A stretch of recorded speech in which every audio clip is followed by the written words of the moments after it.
Cozy fantasy, the golden child of the early 2020s in the bookish world. Such a refreshing take on such a classic genre in the bookish world. At least that's what Book Talk says. Look, I am not hating on the cozy fantasy books that have been on everyone's to-be-read list for the past 3 or so years. My favorite book of 2024 was a cozy fantasy. It is a genre that I fell in love with upon first read. What I'm saying is I find it very surprising that it's only blown up in 2 areas, games and books. Cozy fantasy films and TV haven't been talked about in the same way that other mediums have.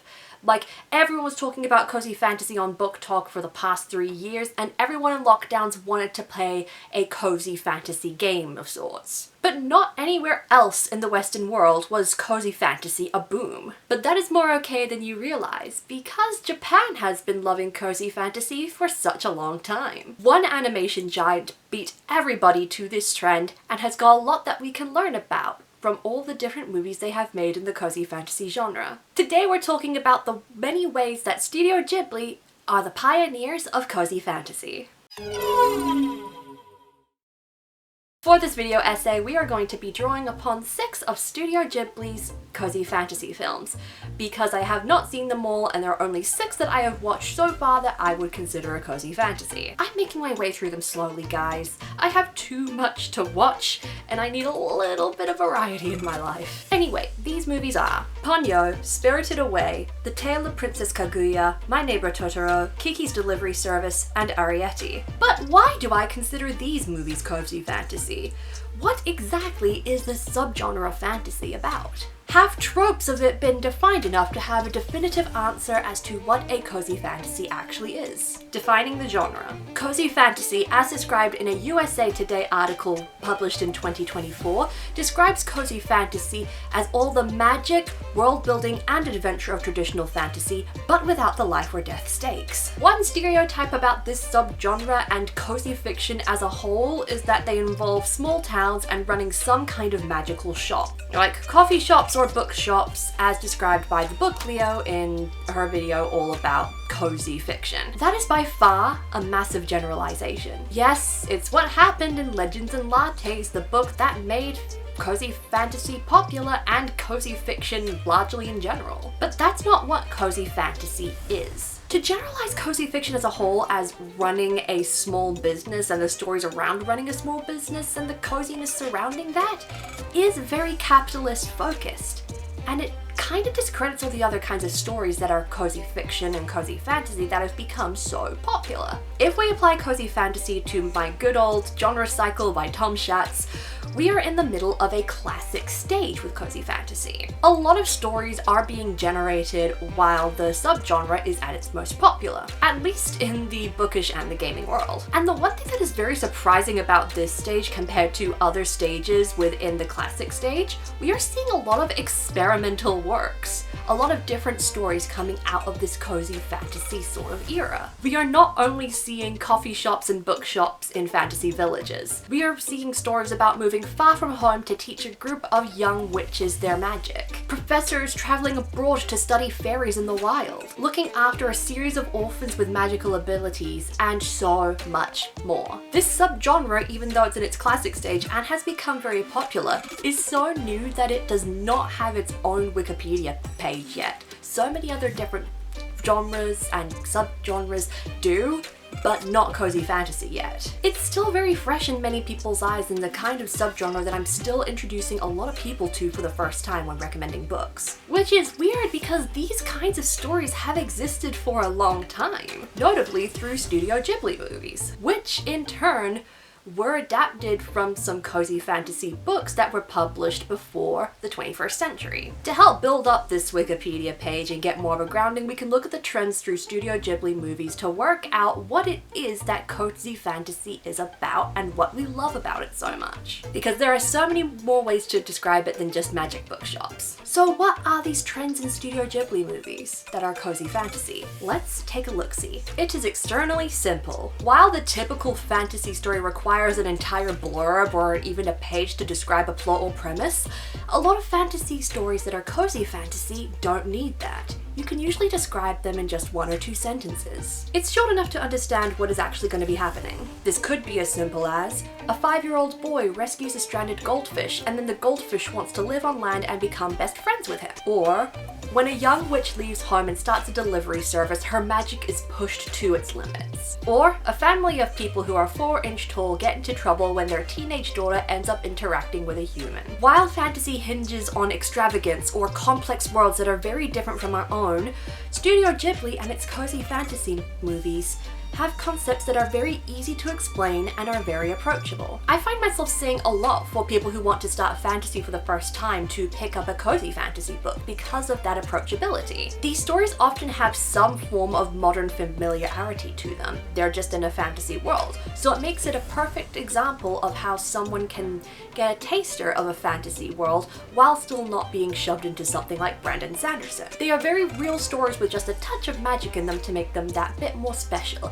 and explains why so many of Ghibli's films are so close to many people. The simplicity of cozy fantasy makes it more approachable to a lot of people and thus more popular, and relatable, and understandable. A witch running a delivery service is much more closer to our own reality than a knight going out on quests to slave dragons? Sure. As well as slaying them. Most fantasy characters and stories have a reality so far removed from our own that sometimes it can be difficult to relate to them, which is okay. Those kinds of fantasy stories may not always be for relatability, they're for the extravagance and the escapism. But Studio Ghibli movies feel like home. Their simple premises make it more relatable for someone watching it. But now I hear you thinking, because yes, I can telepathically read minds through this camera, that this may not be right for all the films that I have listed. Because films like Spirited Away and Arrietty have stakes in them that most people don't actually go through. Well, that's because stakes can exist in cozy fantasy, but there's a catch to them. A separation of epicness. What separates cozy fantasy from much of the fantasy genre is its stakes, the scale of their conflicts. Fantasy has taken a skew to a bunch of epic battles, lots of blood being spilled, wars, political conflicts, any kind of thing that will mean people will be dead and lives will be at risk indefinitely. Even when it's romantasy. The biggest fantasy authors hinge on this stuff. Brandon Sanderson, Sarah J. Maas, even Tolkien's works. But that's not to say that cozy fantasy is without conflict. It's just not the center of it all, and it isn't violent, and it isn't glorified. Ghibli films as a whole never glorify violence. Or I've yet to watch one that does. This comes from an intrinsic anti-war stance that Hayao Miyazaki and other creatives within Ghibli have, just from their periods of growing up in post-war Japan. Even in their more high fantasy coded stories like Princess Mononoke, the violence is there and is very, very present, but it's meant to disturb you. But what do stakes and tension look like in a cozy fantasy from Studio Ghibli? They can look like a set of trials that a character has to go through, like Chihiro in Spirited Away. She ends up working in a magical bathhouse in the hopes that she can free her parents from them being transformed into pigs. In the case of My Neighbor Totoro, it can be the struggles of moving into a new suburb, testing sibling and family bonds while your mother is sick, and discovering magical spirits along the way. Or in the tale of the Princess Kaguya, it can be the struggle of trying to keep your rights and your sense of self when people are trying to strip that away from you. An interesting thing that I've noticed too that attributes to the cozy fantasy feel of a lot of Studio Ghibli films is the way that Western filmmakers would have directed catastrophic events versus how Studio Ghibli does. Ponyo is a notable example. When a magical tsunami hits the seaside town that the characters live in and Sasuke's mother is trying to outdrive the wave, it's not portrayed in a this is dangerous, high stakes kind of way. It's whimsical and more of an extravagant feat that his mother is able to drive so fast ahead of the wave rising up towards their home. Furthermore, the aftermath of this movie is also about communities banding together rather than the damage made and how devastating this event was. It does not seem to be portrayed that way. Epicness, violence, and tragedy is not the focus of cozy fantasy, even when it may be included as part of the background or the set dressing. So if not that, what does a cozy fantasy focus on? The inner journey. Inner journeys are a key to any good story, but this is what Studio Ghibli focuses on.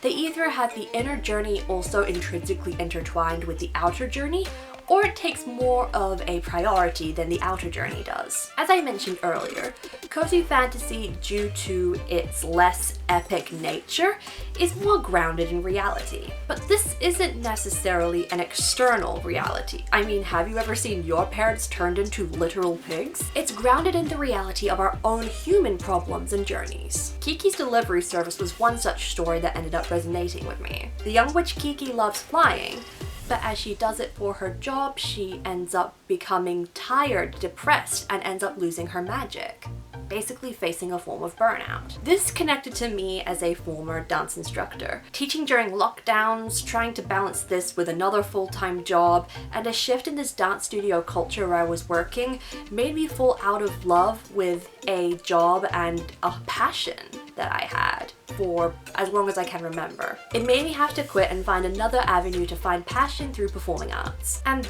to me, that's just the nature of pursuing a hobby that is performing arts. I go through what Kiki went through in her movie more often than I would like. So while I'm no witch like Kiki, I am constantly gaining and losing again my inner magic. And many other Ghibli movies include these explorations of these inner journeys that a lot of people can actually relate to.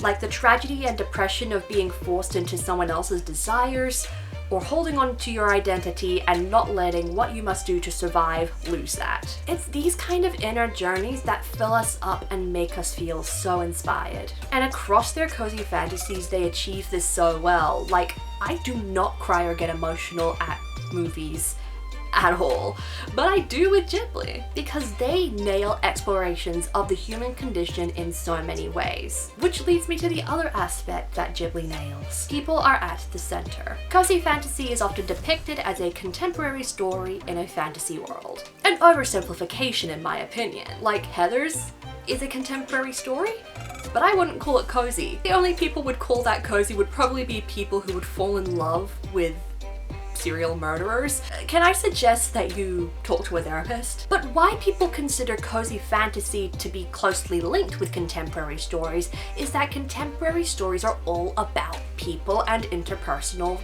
relationships. The exploration of any kind of relationship, whether it's new ones being formed, current ones being strengthened, or toxic ones about to be broken. The best way to describe how Ghibli and cozy fantasy have had such a huge boom is through this Maori proverb that I find myself turning to time and time again. He aha te mea nui te ato, he tangata, he tangata, he tangata. What is the most important thing in the world? It is people, it is people, it is people. When you look at the kind of films that Studio Ghibli makes, at the center of all of them is people.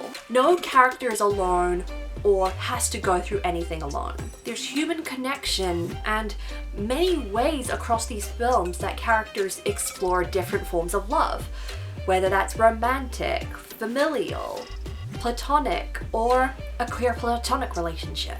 And these portrayals of love are what get talked about so much across the internet. It is just one of many subgenres that puts its people first. It's one of the few production companies in the way that it creates stories and outputs its stories that puts people first too. And because it is human-made and about humans, Ghibli makes us all feel cozy inside. It is welcoming, it is uplifting, and it is wholesome because it's people. I look at the many relationships that I see portrayed in very healthy ways across these movies, and I long for that. I strive to make such genuine connections like that, because that's where the magic of our daily lives will actually come from. Cozy fantasy is proof that you don't need a world to be magical to bring magic into your life. And the way that Studio Ghibli makes cozy fantasy stories is exactly how I want to write my own. As I'm outlining my novel 15 Nights in Babbling Brook, I'm finding myself wanting to write it